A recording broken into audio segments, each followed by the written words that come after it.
If you're vulnerable to psychic damage from roguish language, stay away from these gibbering mouths. But if you intend on listening to this podcast about enriching your fantastical group hallucinations, you're too far gone already.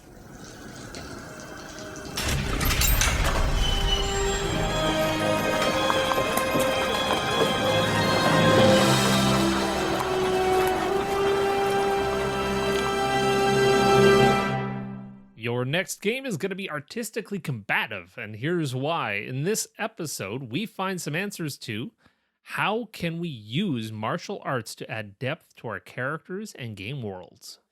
And what techniques can we use to integrate martial culture into our stories?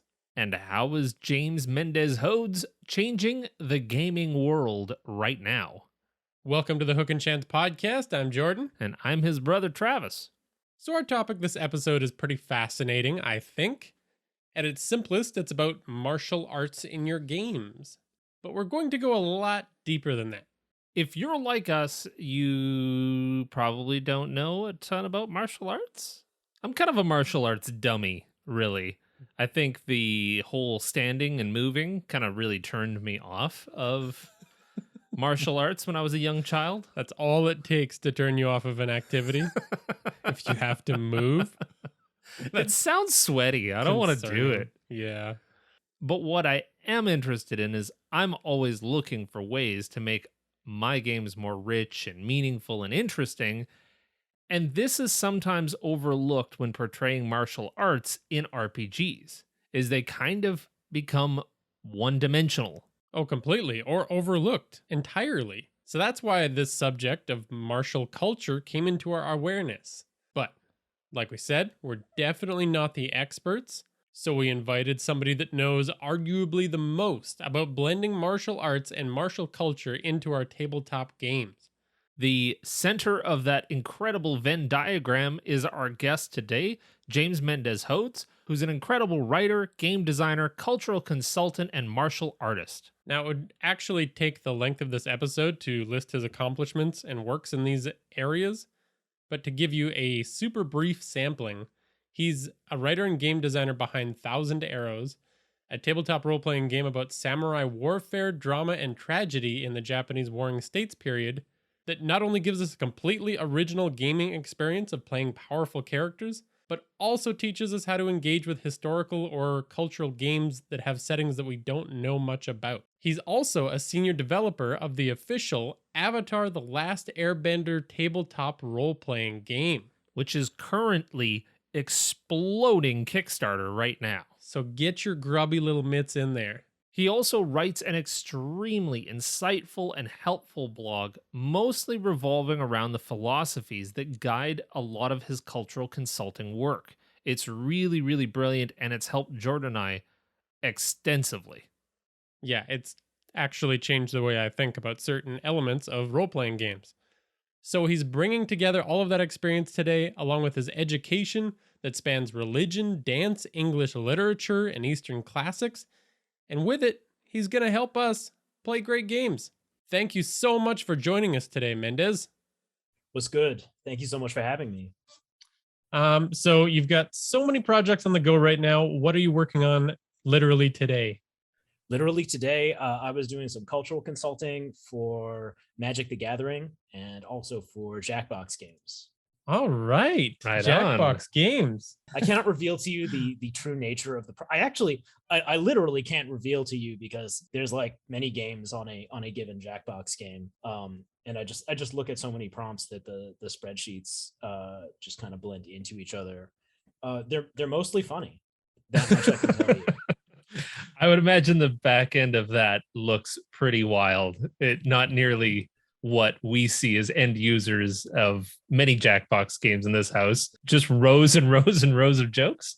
Well, yeah, it's like the do you remember there was the Celebrity Jeopardy sketch where they had Robin Williams, and I have no idea if it was real Robin Williams or like someone doing a Robin Williams impression, and he told just like 3 jokes a minute, and like it was funny but also a little bit concerning just to listen to.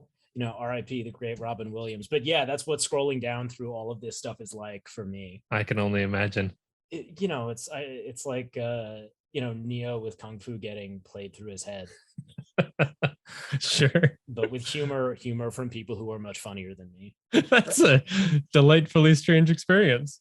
But it's exciting. Being a cultural consultant on humor is particularly challenging because a lot of humor pushes boundaries by nature. So it's really exciting for me to be navigating that space where I'm thinking not only like, not is this kind, but also is this funny? How is it funny? To whom is it funny? And like, breaking down and over explaining a joke to myself until it's like no longer funny in the original way, but has started to become funny in other esoteric ways that are not communicable to other humans. Yeah. Unless they've been through that experience. Yes. So yeah, that was my day. Okay, so for the most part, we're here to talk about martial arts. Oh, right. if you're into that.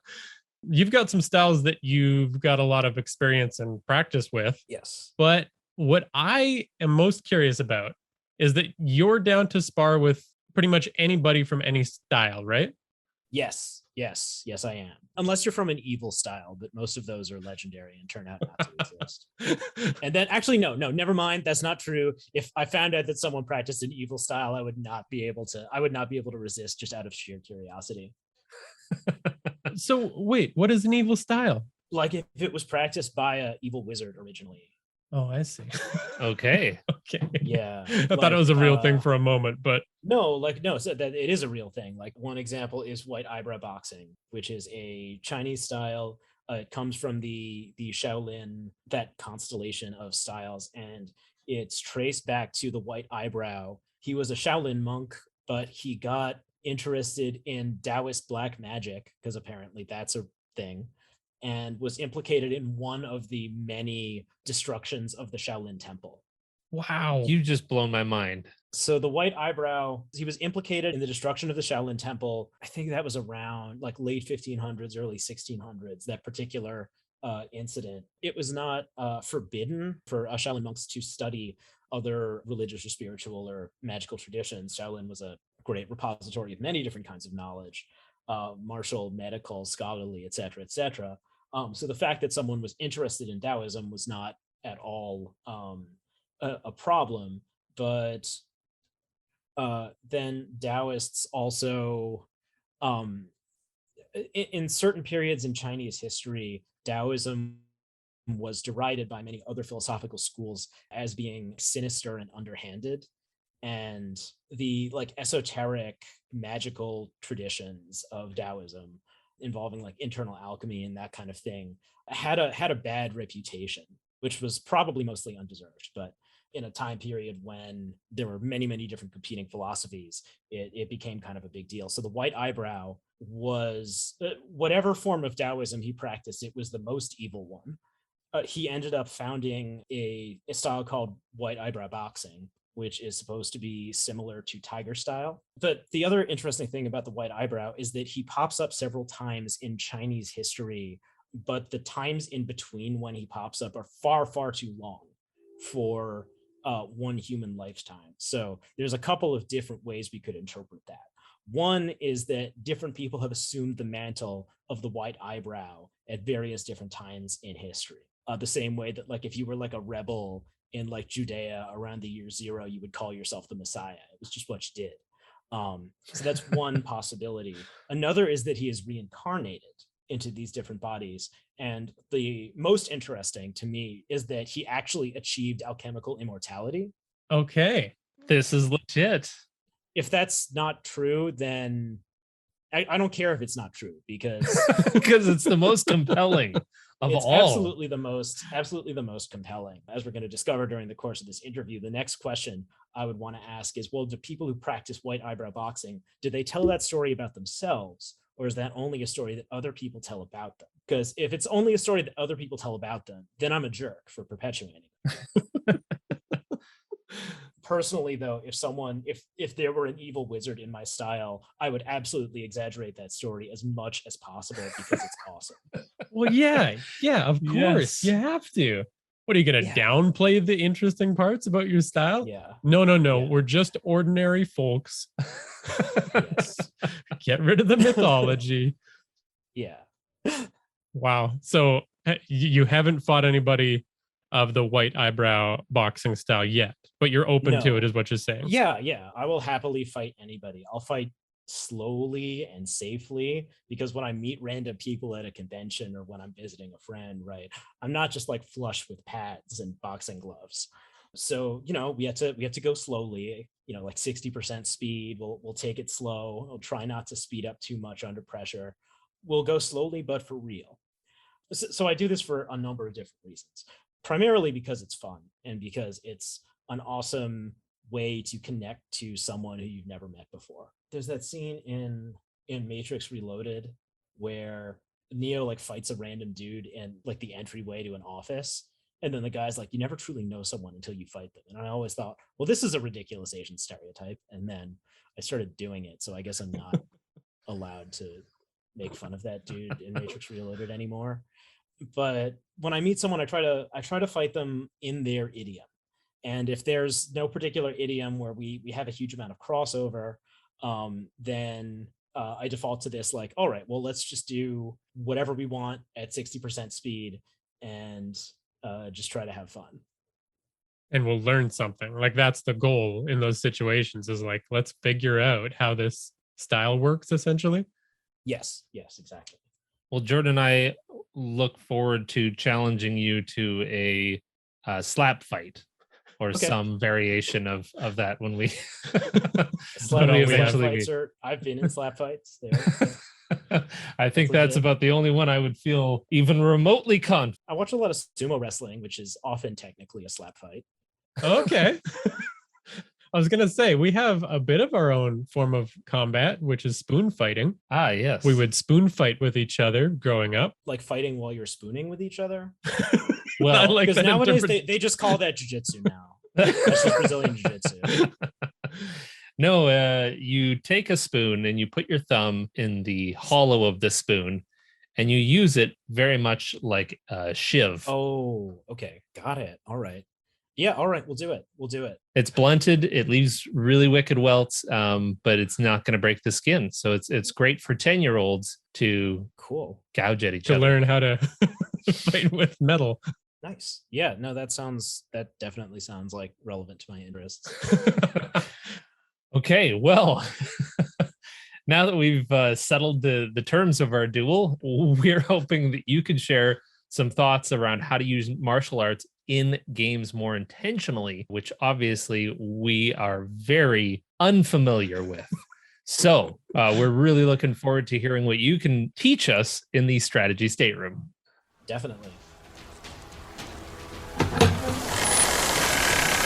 This is the Strategy Stateroom, where inventive and cunning tactics are crafted for when they're needed most.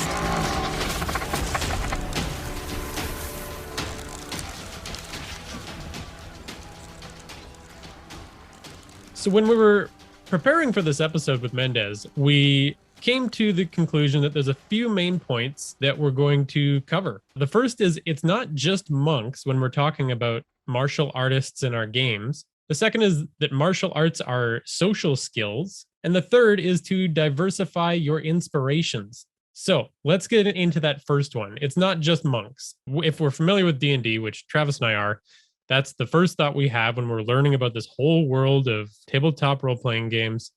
How do we get out of that mindset? Right. So in a lot of Western media, there's this idea, often it's implicit, in some cases, like in D&D, it's explicit, that there are some kinds of fighting which are martial arts, and then other kinds of fighting which are not. So the definition that I use for like, what's a martial art is if it's a kind of fighting that you studied in like a structured learning environment, then it's a martial art. And structured learning environment is general as hell. Yeah. If you consider battlefield experience to be a structured learning environment and you never step back for a moment and said like, maybe I should work on just this one element of fighting and like drill that for myself for a bit, then I guess maybe that wouldn't be a martial art. But almost everyone practices a little at some point. Even if you start out like brawling on the playground, you eventually get to the idea of like, maybe I should figure out what about my punches is so effective if I'm winning all these fights, that kind of thing. So anything I think that you learn in that kind of structured learning environment, you could count as a martial art. That's opening it up pretty wide, though, because if I know anything about movies, that there is a training montage where they get better. Yes. And that's I look at all of those as martial arts sequences. If it's Western boxing, if someone, runs behind the bike and they punch the meat with like Eye of the Tiger playing, yeah, absolutely. That's martial arts training. I don't know why I don't know why you wouldn't think it is. Very often in fantasy media, or in the way that people talk about martial arts, there are certain things which they do classify as martial arts and certain things which they don't. And if they're not thinking very hard about how they're making that distinction, then sometimes that distinction in definitions ends up just being a cultural thing. And again, this is not everybody who has a different definition of martial arts than me, but very often, a lot of people who don't think about this too often because like they don't do martial arts in their real life, or they just don't think about it that much unless they're interacting with D&D, think of martial arts as something that's inherently Asian. If you think about that for a little bit, well, okay, no, there's got to be martial arts in other continents. There's got to be martial arts in other countries. But maybe if you're from America or England or France, you might not look at like American 52 blocks or British boxing or French savate. You might not think of that as a martial art. You might think of it as a combat sport or a fighting system. Some styles are adamant that like, no, we're not a martial art because we're not trying to do art or anything. We're a system for fighting because we're very serious, which is a distinction that I find a little bit tiresome. But at any rate, very often, and definitely in older editions of D&D, there was this thing that monks and ninja and samurai were doing, and that was martial arts and was described very often in older source books and yeah, even present day source books as martial arts. And then there's this other guy who's a fighter, and all he does is fighting, and he learned fighting in fighting school, right? But all of the fighting that they do somehow is not a martial art. That doesn't make sense to me. And the wizard has a staff proficiency. Like they had to learn that somewhere. Presumably there was like a basic staff combat. Like, was there like a PE class at Hogwarts or whatever wizard school you're at? It's gotta be for when you're running the spells. Right, yeah. Or my personal favorite Magic Academy, Luna Nova from Little Witch Academia. There's got to be a basic staff fighting class, right? And that's probably a martial art. So everybody who's interacted with fighting, I think, can think of themselves as a martial artist. And that's important for a bunch of different reasons. One, because you don't want to do this Orientalist exceptionalist thing where Asian fighting and whatever stereotypes you bring to your idea of what Asian fighting is like, that turns out to be martial arts. And then when someone's doing the same thing in Senegal or Sri Lanka or Georgia, then you classify it as something else. Like you don't want to just let your biases decide for you.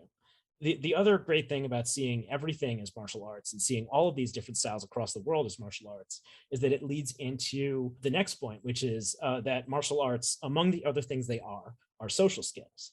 They're a way you learn to interact with other people. And they're especially a way you learn to interact with your enemies and whoever they are. And different styles have different conceptions of who their enemies are or are likely to be. They teach you how to interact with the people in your school in this like structured learning environment. And you might be learning that as a soldier. You're learning to do like pugil stick stuff or Marine Corps martial art program, if you're a Marine, that kind of thing. Or you could be like most of us, like me, you could be a hobbyist. Martial arts isn't a way of life for me. My way of life right now is game design and cultural consulting, because that's what I had to spend most of my week doing to make the bills. And then martial arts it's a hobby I'm really excited about. And I think of myself as a martial artist, but it is a hobby. I could stop doing it if I wanted to, and probably not a lot would, well, I guess my physical fitness and my ability to win fights would decrease. But if I decided to stop doing martial arts for the rest of my life, it would be okay. But, as a hobbyist, interacting with martial arts in this like optional context, interacting with it because I love it and because it's fun, I'm learning things about what the martial culture of my style is like, what the broader martial culture of Japanese martial arts in America and Japan are like.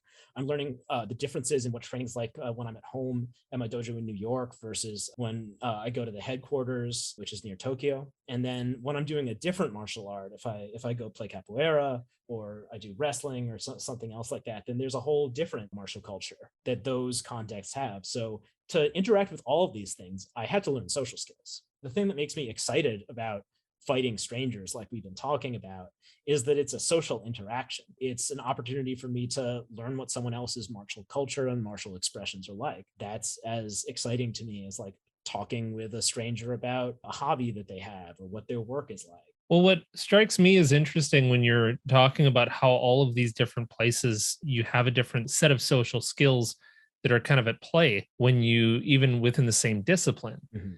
What strikes me as interesting is that Jordan and I have done episodes about creating cultures from values. Mhm. And that even if you were to take very similar set of circumstances, as soon as you put values on top of it, now all of a sudden it's a very, very different thing. Mhm. And so even if you have, let's say, European fighting, like you say, sword fighting, Mhm. let's say a knight kind of sword fighting. Well, A, that's martial art. Definitely. And then B, as soon as you have, if you had two different schools with very minor changes within their core culture, Mhm. all of a sudden that those are two very, very different things. And how might those get along or clash?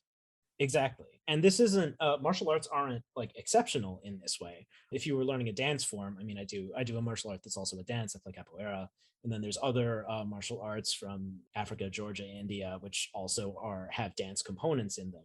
But if you're learning blues dance, if you look at the jokes that blues dancers and swing dancers tell about each other, if you look at the stereotypes that different medical disciplines have about like surgery bros, versus like people who do gastroenterology, who play video games all day, that kind of thing. If you look at different role playing games and the cultures and the kinds of people we expect to see if you show up at a D&D Adventurers League event versus a home D&D event versus a Pathfinder Society event versus a Call of Cthulhu game versus a game of Lasers and Feelings or Blades in the Dark or Apocalypse World.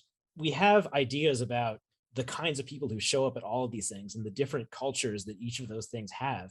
So even if you're not a martial artist, you've probably been in a similar circumstance to this. You probably know some of the jokes from your version of this circumstance, and you can probably import them to a similar situation that's taking place in martial arts.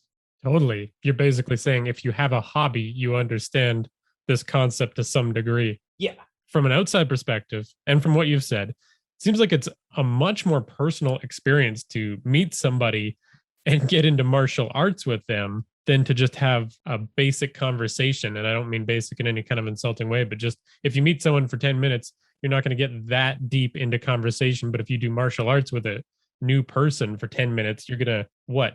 Come to know them a lot better, a lot quicker. yeah, exactly. And then the information that's in your head about that person becomes tied to their voice, their dress, how they talk, and what they talk about. But then also you have this whole physical category for them. That is such a better way of getting to know somebody as opposed to the elevator small talk. So I think I've taken a few points away. I'm going to try throwing some haymakers next time I get into the elevator with a stranger. Definitely. Sounds great. We could incorporate fighting elevators right next to the regular elevators. Yeah, the brawl elevator. Take the Yeah. right elevator if you want to get crazy in there. Exactly. Yeah. I like it. Thinking about how I would apply this to a character, Mhm. like I think I would start to try to get into their head about what you've been talking about, and then trying to imagine how they feel about these other characters and other classes or disciplines. Like, I think it's going to be easier to kind of come up with those opinions with that in mind. Exactly. This is something that you can do for any character as long as they're getting in combat. So in D&D, this is literally everybody. Yeah. Everybody is capable of being engaged and useful in a big fight. That is 100% true of all characters. And sometimes they're doing it with magic or by turning into a bear, and other times they're doing it by throwing kicks and punches or wielding an axe and a shield. But with all of these people, they're all competent combatants. So it's useful to ask in all of these cases, where did you learn to fight? What was your previous combat experience? Have you drawn blood before? Have you killed before? What kind of people were at the place where you learned to fight? Whether that's like a battlefield or a street gang or a playground, or it's a formal school or a gym or something like that. How do you feel about the kinds of people who you fought with? There are so many people involved in the practice of martial arts. There are so many people you can run into. After training, like what bar did you go to? Do people in your style drink a lot? are there any like weird political opinions or I don't know, like conspiracy theories that are really common in your style?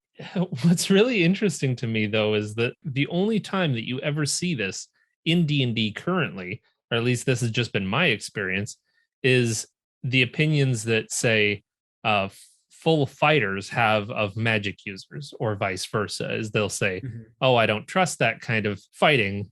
It's all magic. I believe in my sword."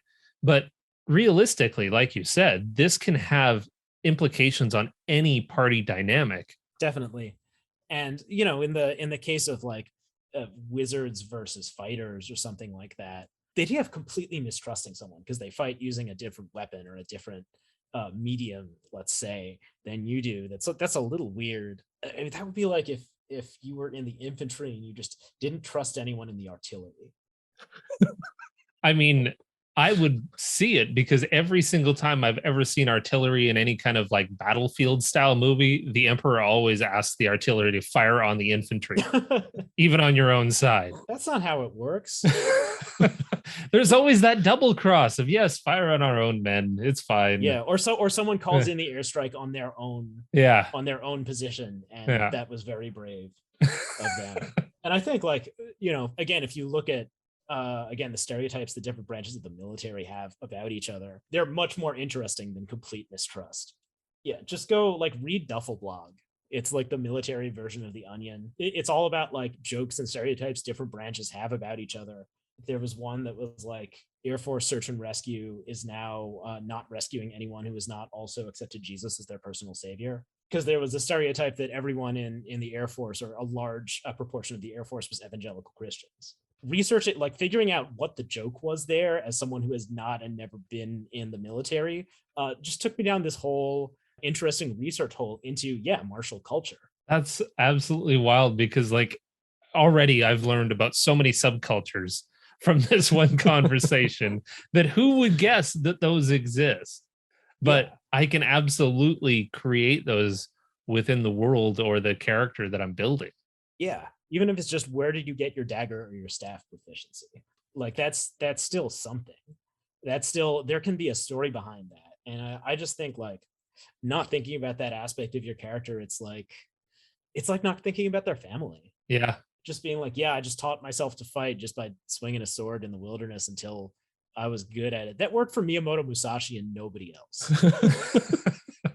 Right. Yeah, just hacking at a tree and now I'm, Right. And that's like, so I think it's the martial arts or the martial culture equivalent of being like, yes, my character was an orphan and never had any family and never cared about anyone or anything growing up. Right. It's like the most boring possible answer. Interesting. Yeah. Yeah. Totally.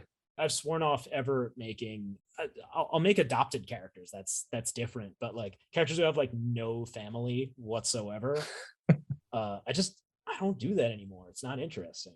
Yeah. Well, they're also the bane of DMs everywhere because they have no personal connections to use. Exactly. You're a badass loner. You do nothing but interact with the combat system. Then you go like sit by yourself at the fire. Great. That sounds fun. So if you combine those two and you have a badass loner that learned to fight by hitting a tree in the woods, you've got absolutely nothing to work with. Yeah. I don't know. Maybe it was an ant. Maybe the tree got really upset and was like, no, let me show you how to swing the branch differently. See, now we're creating a story. I found a character. I found a character in even that terrible martial story that we were trying to make not interesting as possible. We found a way to put another person in there. Now, I have committed some of these RPG sins in the past. Now, let's just say that I have a character that is that. No family, no friends, learn to hit in the woods. How do I diversify my inspiration so that I can add some of those details to a character that I am maybe a little bit, I'm catching up now and I'm realizing that maybe that was a misstep. I need to be able to add a little bit more depth to my character. I would recommend looking at stories that you like about badass loners and figuring out what makes those badass loners interesting in the context of the story. But again, it's not because they're loners. It's because they're being loners interacts with the world and the people around them in an interesting way that continues to create more story and more interest. If you're going to be a badass loner and you're going to rebuff every attempt by another player character to connect with you or by an NPC to connect with you. There's just no excuse for that. And I also don't understand why you'd want to do it unless you just didn't enjoy the non-combat part of the game that you're playing. And if you really don't enjoy that, then like maybe you need to have a conversation about like what game you really want to play. But even with badass loners, the Mandalorian is this badass loner who has a difficult time connecting to a lot of people. But what do we see him do in every single episode? We see him reveal an interesting thing about the connections from his past. We see him care about someone he runs into who he really doesn't have to care about.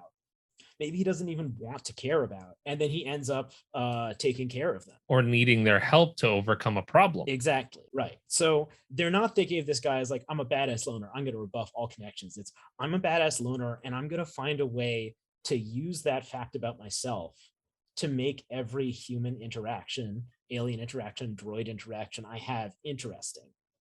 So if you're going to be a badass loner who learned to fight by hitting a tree in the forest, then have a plan for that. Yeah. Being the badass loner is kind of like the character flaw that has to be overcome in a story, right? Exactly. Like you're going to change that throughout the course of the story, or you're just playing a flat character. Exactly. That's the thing that I think makes a good character, a good backstory, a good, character voice, is how it makes other people at the table feel. That's what makes it matter. Yeah. The whole idea of focusing on martial culture is taking something that's ostensibly as simple as like waving a sword and shield and turning it into something that other player characters and the GM and the NPCs can all interact with. Yeah. In your blog, there was a part that I liked where you mentioned representing martial arts from an internal perspective. Can you expand on that a little bit more? Oh, yeah, sure. So remember earlier on when I talked about with White Eyebrow Boxing, how if this is a story that only other people tell about them, then that's kind of a dick move. So the lies that other people tell about us, like those are often offensive stereotypes, right? Western gaze or Orientalism, all that stuff. And those, I think it's hard to make those into like interesting, validating stories. And I'm much more interested in the lies that people tell about themselves. What is the mythology that, and again, you can extend this to various other practices, religions, I think is the perfect example. You could cynically describe a religion as a bunch of lies that people tell about themselves. But I'm thinking of that in like a kind of a positive light. For example, in Japanese martial arts, there's this common idea, there's this common theme that appears in many different styles, which is that the style was founded by a refugee Chinese monk. When you trace back the style to its mythic originator, and who knows who that actually was, who knows when that actually was, very often in the stories, it is a Chinese Buddhist or Taoist monk who was fleeing some kind of persecution and then came to Japan and started what eventually became a Japanese martial art. And then if you go to China and you look at similar stories, the origin story of the Shaolin Temple is that a martial artist from South Asia, who is also a Buddhist teacher named Bodhidharma, came to China. When he was teaching the Shaolin monks to meditate, he needed them to be able to stay awake through the long, grueling meditation sessions. So he taught them martial arts from India that he'd learned as a nobleman, as a kshatriya, as a child. And then those became the ancestors of Chinese martial arts. And of course, it's absolutely true that Chinese people punched and wrestled each other before Bodhidharma. Like that's definitely a fact. There are forms of Chinese wrestling that are definitely older than Bodhidharma's and Buddhism's appearance in China. But this story, this myth that people tell about themselves, says something important. The transmission of ideas from India to China or from China to Japan says something about what kind of authority people like to claim for themselves, because it has to do with the spread of ideas having to do with like Buddhist evangelism coming out of South Asia, and the idea that ideas coming from across the sea from certain places, which were considered, refined cradles of civilization, were given great prestige in the countries where they ended up. There are many ways this can happen, cultural exchange, cultural appropriation, trade and religion and war, all these things going back and forth, and immigration and emigration. There are all of these different ways that this can happen. And so if you look at that one story, this came from China, or in China, this came from India. That says something about the culture's values. In capoeira, there's also similarly like outlandish stories about one of the most famous capoeira players of the days of yore was the Black Beetle. And the Black Beetle was a notorious street fighter, and he'd get in huge fights with police. When you talk about like who's the historical enemy for capoeira, it's always been the police. In the urban period from which we get the most influential period to modern capoeira, I would say, there was this story that Black Beetle, he would always fight the cops and he'd disarm all of them. And then he'd show up at the police station, he'd dump all the weapons in front of the police station, wouldn't even keep them, he'd give them back. That's how much he didn't need them. But he was also a magician, and he knew a spell that he could use to transform into a giant black beetle to fly away from his foes or hide from them. And his great weakness was that he couldn't read. He was always struggling to get work. So there was a time when someone gave him a phony letter of introduction, and they told him, if you bring this to such and such a person, then you will get hired. And in fact, what the letter identified him as the notorious criminal, the Black Beetle. And that led to the police entrapping him. And he also had a magical protection called a closed body, a corpo fechado, which protected him against all attacks. So even if he couldn't dodge and outfight you using his capoeira, he could use his corpo fechado, his closed body, to shrug off your blows. So they had to get an enchanted wooden dagger in order to kill him. Amazing legend. Wow. Wow. Yeah. And now every one of my characters needs a better legend about them. Yeah. Exactly, right? So you know all of these real world legends from a lot of the martial arts that you've learned about, but how do you use it on the GM side? Well, I want to fill the world with people who the player characters want to learn to fight from. Nice. Especially if that person is an evil wizard or something like that. Awesome. Like I talked to you earlier about the white eyebrow. You better believe that guy shows up in like a third of my games, regardless of when and where they're set. My work on Scion 2nd Edition, white eyebrows in there. Urban Shadows, white eyebrows in there. He's absolutely my favorite NPC to insert into every game. It's not just me. Daniel Kwan wrote an adventure in Candlekeep Mysteries, which prominently features the white eyebrow. And Mendez leaves a calling card when he flees the scene of work, and the legend grows. Yes, exactly. I know that you have a different experience with this from your background, but if I'm starting to look into a martial culture because I want to base, an in-game culture, if I'm the GM or a character on it, how do I know if I've gone deep enough? Any tips you can kind of give when I'm thinking about that kind of stuff? Definitely. So there are many ways if you're trying to learn about a martial culture to get some background in that. The most direct one is to go and learn it yourself, which is something that I've often done with martial cultures that I found interesting. Yeah, It's a little difficult right now with COVID though. Maybe opt for like polearm fighting styles right now. I like it. Stay a polearm away from everybody else. Yeah. Fight outside. The most direct way, of course, is to learn it yourself. And that is an option that you have, especially if you live in a city. But if that option is not available to you, the next thing you can do is you can watch other people do it and read about it. With sport fighting styles, this is particularly easy because there are videos of people doing like the native wrestling style of their country. There are videos of people doing Senegalese wrestling, sumo wrestling. There are videos of people practicing Muay Thai and Lethwei. Watch people doing Olympic judo. Watch people doing Olympic, target shooting or archery. So the great thing about combat sports is that they take less time than getting into like soccer or baseball. It takes like, an evening to watch a few fights. I got into sumo wrestling, and sumo wrestling is great because a match lasts like 10 seconds.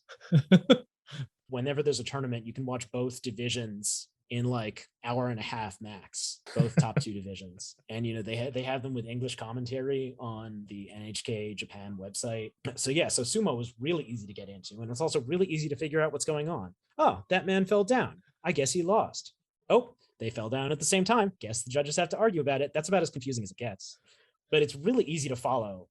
Whereas if I tried to get into like cricket or baseball, I grew up having to play baseball in school. I still don't really understand it. Yeah. I'm the same with American football. Exactly. Played it before I knew how it worked. Yeah. What I love about watching some of those matches to understand what that is that, I mean, I'm sure I've made the mistake. I can't recall a specific time, but I'm sure I've made the mistake of trying to imagine or portray or just give the sense of a particular fight that maybe I've never seen actually happen. And as a Yeah. DM or as a player, I'm going to absolutely struggle with how to describe that other than he hits you really hard or something to that effect. But seeing those styles in action, I immediately, when you say a sumo match, I can picture a sumo match. I've seen them before. And now all of a sudden, I can really get into how to describe being slammed down, Yeah. being picked up and just tossed in some cases, and what that potentially feels like for my players.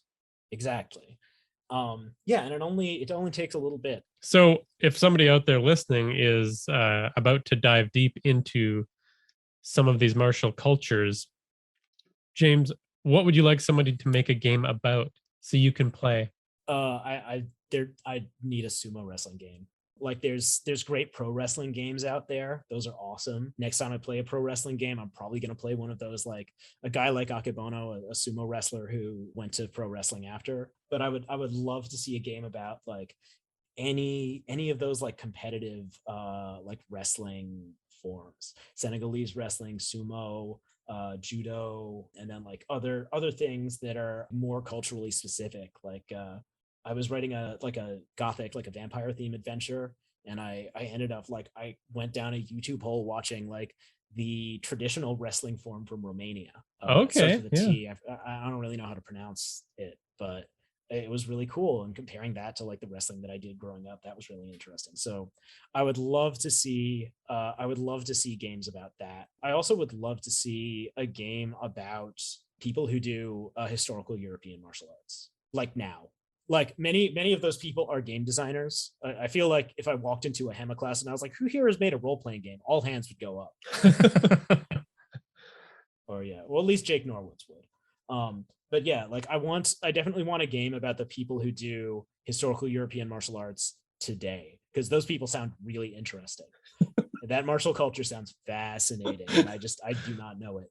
Okay, I get what you're saying. I was a little bit confused at first, but yeah, you want a 2 levels deep kind of a game. Gotcha. Yeah, I love it. yeah. I wrote a for the game Hearts of Wulin, which is a wuxia themed like a wuxia drama game. They asked me to write a cyberpunk setting, and I was like, okay, it's really just going to be about people who talk about martial arts on the internet. Um, so because there's this whole community of people getting in fights, but only on the internet, like challenging each other to duels, which will never happen. And many of them are like in the Japanese martial art that I do. So I wrote a game that's like essentially about those people. It's called Fight Me IRL.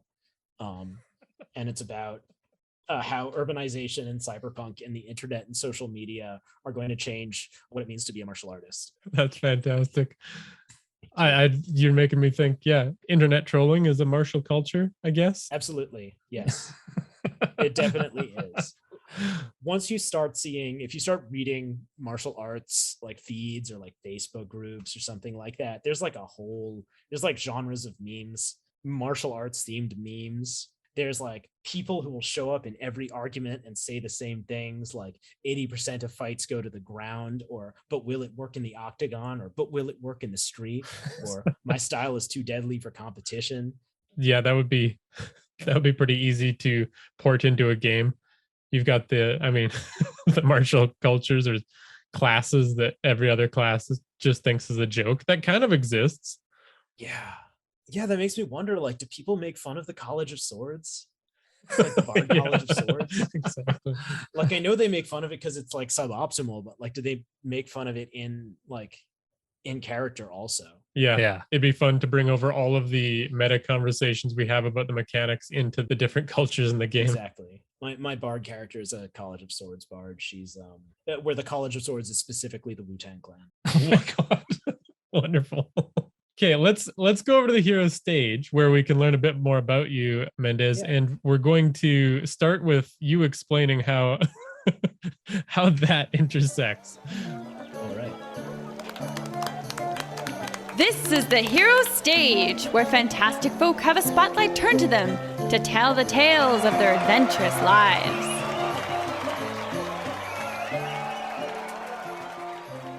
The very first role-playing game character I ever made was for Mage the Ascension. And there's a faction, it's the monk faction, where they're called the Akashic Brotherhood. And as monks are to D&D, the Akashic Brotherhood is to Mage the Ascension. It's where all of the Asian religions get to live, and all of the coolest martial arts are practiced by this group.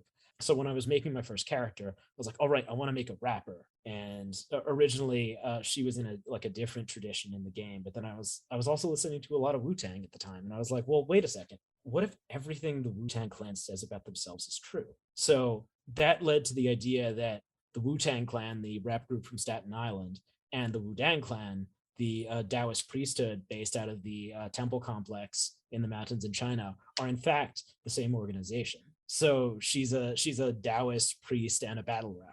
That's amazing. Thank you. Yeah, so her fighting style combines battle rap and Chinese fencing. And I'm sure that you actually play out the battle rap in your games, right? Yes, I can't really freestyle. So I only play her in games where I have time to like write a couplet in between actions. There'll be times where I'll be like, no, I'm deferring initiative, go to somebody else. I gotta make this rhyme. I'm so close. I just need a little bit longer. Bust out the rhyming dictionary. I gotta move fast. There's only 4 players in this game. It's coming around real quick. Yeah. Fantastic. So clearly, even your early characters and gaming experiences were pushing what tabletop role-playing games were doing. I like to think so. Yeah. Yeah. What originally motivated you to make the shift? So I'm assuming you were just busy making characters and playing games and making up games before you got into actually professionally working in game design, right? I just kind of tripped and fell into game design. Like people ask how did I end up doing this professionally? And I'm like, desperation. I need to eat. Yeah, like I majored in religion, focusing on West African and Afro-Atlantic religion, with minors in dance, focusing on like North Indian classical dance and martial arts, and English lit. So what was I going to do with that? Not write role-playing games? Yeah. So yeah, then I bounced between bad jobs. I went to grad school. Did I go for business? Did I go to law school? No, I got a degree in Eastern classics, great books of Japan, China, and India. So more of the same, essentially, in terms of useless study. So I graduated again, and I was like, well, what am I going to do? I guess I'll run games for an after-school program at a game store for kids. Did a lot of GMing for kids. I went to a lot of conventions, and I volunteered, and I made characters, and I made little bits of things for games, adventures, and hacks and stuff. And then in 2014, I started getting offers to write games professionally. And at first it was a side thing. And then slowly it got bigger and bigger until it was like full-time thing. And writing games and designing games for me professionally, that's difficult just doing that, because like writing projects have a tendency to expand. Yeah. They take as much time as you give them and more. So over time, I started doing a little bit less percentage-wise writing and more percentage-wise of my work is cultural consulting.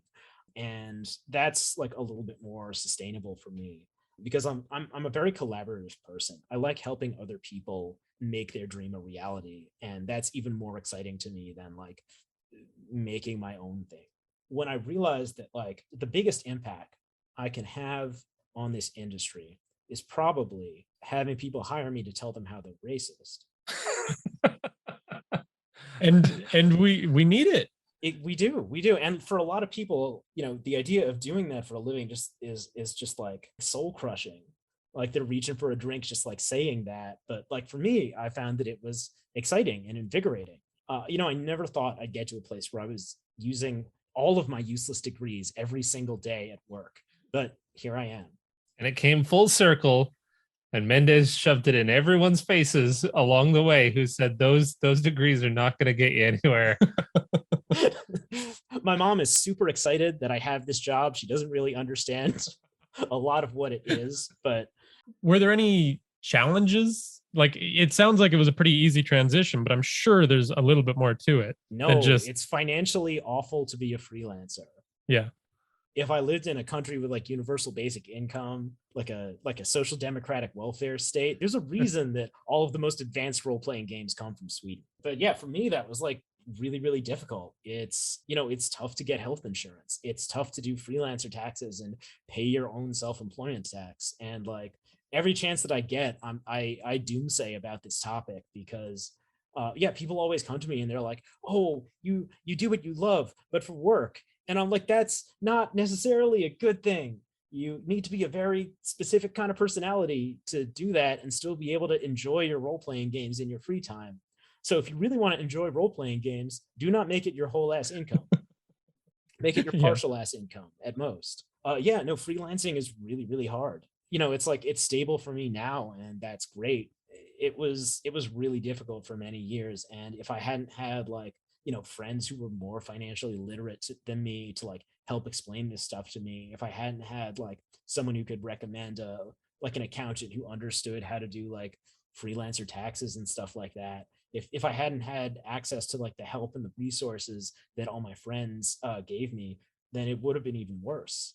Yeah, financial insecurity, it's a lot. Every freelancer I've ever interacted with, like, unless they're in like some really, really stable industry, has had very similar experiences, in the arts and elsewhere. So yeah, that's really challenging. The other thing about having this much, like, I guess, art or creativity in your career is that your emotions from day to day are in your work. You can't, it's hard to like go to work and walk away from them. If you have a bad day, if you have a bad year, if there's a pandemic or something like that, it hits your work. Yeah, and creatively taxing too, because there is a finite well of creativity. Yeah, at the end of the day. Yeah. So the takeaway is if you want to get into freelancing, move to Sweden. Yes. Tremendous. Oh man, all the comments are going to be from Swedish freelancers, like coming down on us. But let's talk about it kind of sucks not having any sunlight for a lot of the year. Yeah, right. With that? No. Yeah. Oh, there's a give and a take to everything. But let's talk about the give that is the incredible success of the Avatar Legends role-playing game that's in Kickstarter right now. Right. So yeah, if you want a game where everyone is a martial artist, this is your game.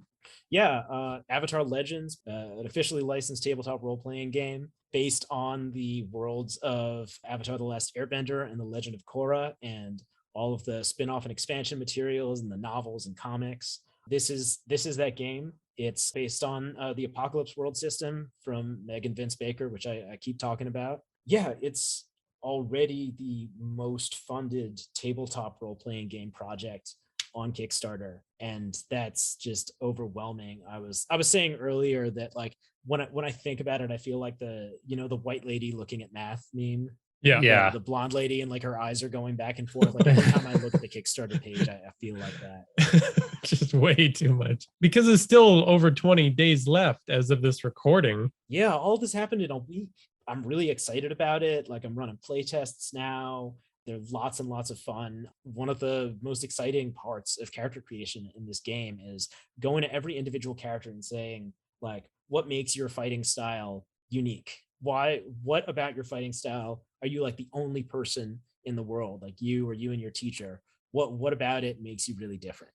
And the answers to that are always really fascinating. And then that creativity becomes like the foundation of the fighting style that you develop over the course of the game. You start out with like a menu of like basic techniques that are common to everybody.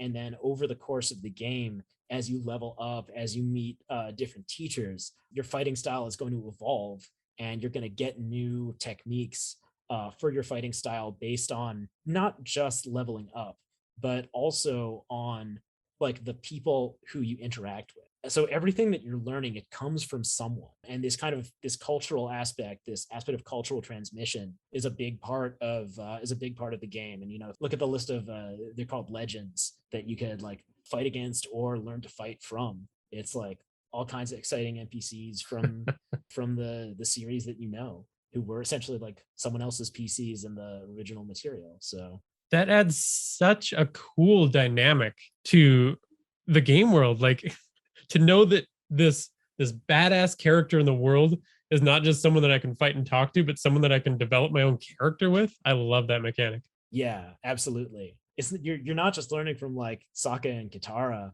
Like Azula's on that list. Kuvira is on that list. So it's people you're going to have complicated relationships with. That's so neat. Which are the best ones. Yeah, Speaking of the yes. complicated relations, that was another mind-blowing moment when I was reading the quick start guide, was the conditions that you gain as a character and how to resolve those, like the emotional conditions, right? You have 5 sort of emotional hit points, but they're not just any hit points. Each of those is an emotional condition that you can take: angry, afraid, foolish, insecure, or guilty. Like on the show, when you get hit and when bad stuff happens to you, you feel bad about it in ways that are very real to your character and that you can't just shake off. So whenever you get one of those conditions, it gives you negative modifiers to certain things that you might be doing. And in order to clear that condition, you either have to get emotional support from another person, like from another PC who interacts with you using like the comfort or support move, which is hugely powerful and important to character recovery. Or you have to do something that's specific to that condition to shake it off. That's so good. And that's so brilliant. And I'm so excited to see this mechanic play out because, you know, in games like Dungeons and Dragons, if you have the coolest, most integrated party, they are maybe making battle plans together and actually sticking to them.